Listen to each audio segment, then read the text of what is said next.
আসলেই আল্লাহর সৃষ্টি অনেক বেশি সুন্দর, মানে ভিজিট না করলে বোঝা যাবে না যে আল্লাহর সৃষ্টি কতটা সুন্দর। সুবহানাল্লাহ। মানে আমার ভ্রমণ করার অনেক বেশি ইচ্ছা, যেহেতু আমার ঘোরাঘুরি অনেক বেশি পছন্দ, কিন্তু একা একা তো আসা যায় না।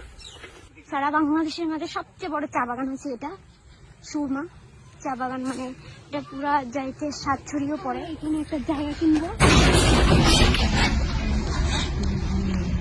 অনেক সুন্দর অনেক সুন্দর অনেক সুন্দর। আর সুন্দর সুন্দর করতে করতে এটা গাড়ির নিচে যায় না, সাইডে আও।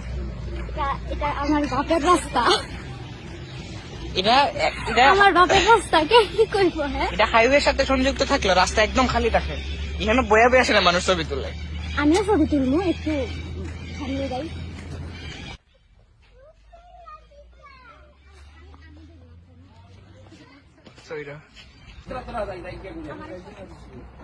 টিকিট কাউন্টার এটা।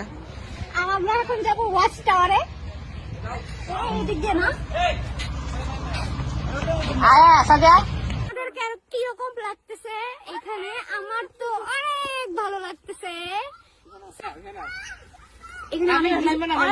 পিচ্ছি কাচ্ছি নিয়ে আসছি, বাচ্চা কতগুলা দূর। কি স্বামী কিরম লাগে? আমার কোনো কিছু লাগে না, আমি তো কইলাম তোরা অনেক বিয়া দিমু, আর এখানে তোমার শ্বশুরের এরিয়া হবে সবটা।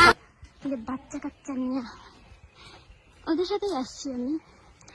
আমার ভাইয়া এখানে দিয়ে গেছে টিকিট কেটে, আমরা যাব। তো এটা হচ্ছে এদিক দিয়ে যাইতে হয় ওয়াচ টাওয়ারে। ওয়াচ টাওয়ার অনেক উপরে।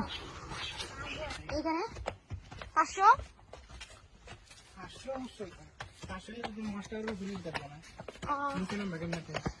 কয়টা সিঁড়ি উঠতে পারি নাই, হাঁপাই গেছি।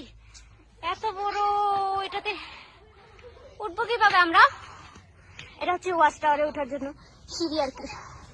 আমরা একটু রেস্ট নিচ্ছি, তারপরে উঠবো ওয়াচ টাওয়ারে। আমি ভাবছি 500 সিঁড়ি হবে, 20টা সিঁড়িও পাইছি না, অনেক টায়ার্ড হয়ে গেছি। বলো আদি, তোমার কিরকম লাগছে? আমার অনেক ভালো লাগছে। হেরান লাগে না? যে হেরান লাগে ভাই গো, না।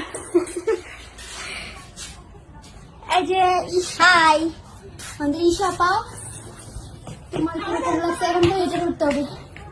আরে চলো আমরা এখন ওয়াচ টাওয়ারে উঠবো, অনেক বড় এটা। ওয়াচ টাওয়ার অনেক উঁচা, এই কটা সিঁড়ি পাড়িতে পারছি না। ওয়াচ টাওয়ারের সিঁড়ি কিভাবে উঠবো?